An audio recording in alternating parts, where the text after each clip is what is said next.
നമസ്കാരം. Raf talk ഫുട്ബോളിലേക്ക് അവർക്കും സ്വാഗതം. ഫിലിപ്പെ കുട്ടീഞ്ഞോയെയും ഓസ്കാറിനെയും ഒക്കെ ബ്രസീൽ ടീമിൽ ഇനിയും കാണാൻ ആഗ്രഹിക്കുന്ന ഒരുപാട് പേരുണ്ട്.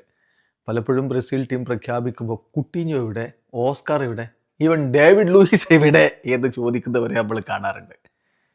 ഇപ്പം കുട്ടീഞ്ഞോ ഏതായാലും വാസ്കോ ഡി ഗാമയിൽ മോശമല്ലാത്ത പ്രകടനം നടത്തിക്കൊണ്ടിരിക്കുകയാണ്.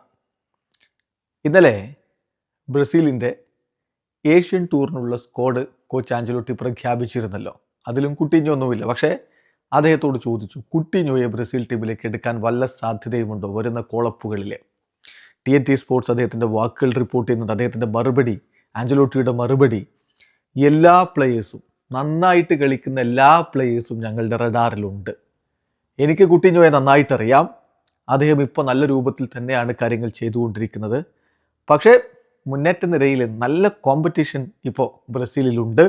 അപ്പോൾ അതുകൊണ്ട് തന്നെ വരും മത്സരങ്ങളിൽ പ്രകടനമൊക്കെ അനുസരിച്ചായിരിക്കും പരിഗണിക്കുക എന്നാണ് ഇപ്പോൾ കോച്ച് പറയുന്നത്. അതായത് മുന്നേറ്റത്തിൽ ബ്രസീലിന് ഇഷ്ടം പോലെ പ്രതിഭകളുണ്ട്. പക്ഷേ എല്ലാവരെയും ശ്രദ്ധിക്കുന്നുണ്ട്. നന്നായി കളിക്കുന്ന എല്ലാവരും ബ്രസീൽ ടീമിൻ്റെ കോച്ചുമാരുടെ ലിസ്റ്റിലുണ്ട്, അവരുടെ റഡാറിലുണ്ട്. അപ്പോൾ അതുകൊണ്ട് തന്നെ നന്നായി പെർഫോം ചെയ്താൽ കുട്ടീഞ്ഞോക്ക് മുന്നിൽ വാതിലുകൾ അടച്ചിട്ടില്ല എന്നൊരു ധ്വനിയാണിപ്പോൾ കോച്ച് നൽകുന്നത്.